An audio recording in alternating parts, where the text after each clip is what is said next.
Hi guys, this is Bas sa dating seaman na nagnegosyo na lang dito sa Pilipinas. Yun ang ating Maydis. Ang inyong kabugera ng silang.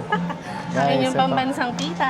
nga pala yung ating order ngayon. One is yung may hotdog sa loob. Kaya Sausage roll. sausage roll. Tara na guys, dito sa Tagaytay. Tingnan natin kung nasaan tayo guys ha. Yan, nandyan tayo. Yung weather natin ngayon is so foggy. Foggy. Hindi kita yung Taal Volcano for sure right now. Ayun. Nandito tayo ngayon sa newly opened. Actually, this year lang ba ito? Last year pa yata ito. Medyo matagal na rin ito nag-open. But titingnan mo sa labas, maliit lang yung location na to. But when you makarating ka rito, malaki pala yung area nila. Up and down din. Maganda din dito yung location. Nice spot.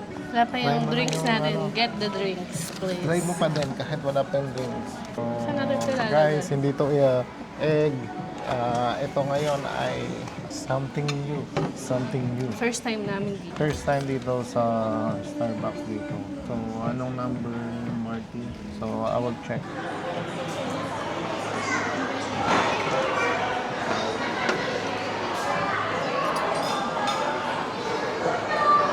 Marty.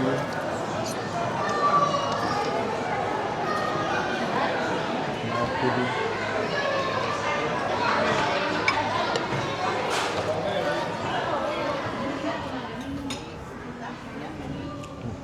Guys, ito yung order natin ngayon is a matcha Strawberry acai lemonade. strawberry. I'll taste kung ano na magugustuhan ko. Ang sarap Gusto nyo na ng ito. relaxation? O, sarapan daw si Madam. Tikman ko muna.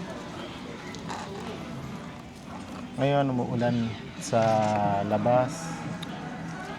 Sarap dito. Medyo umuulan siya, maambon. Sarap ka naman.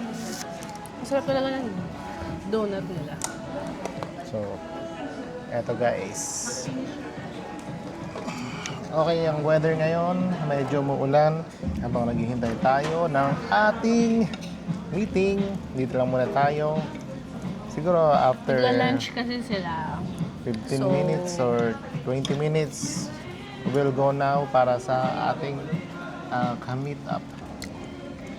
So guys, see you all guys. This is Bas, dating seaman na nagnegosyo na lang dito sa Pilipinas.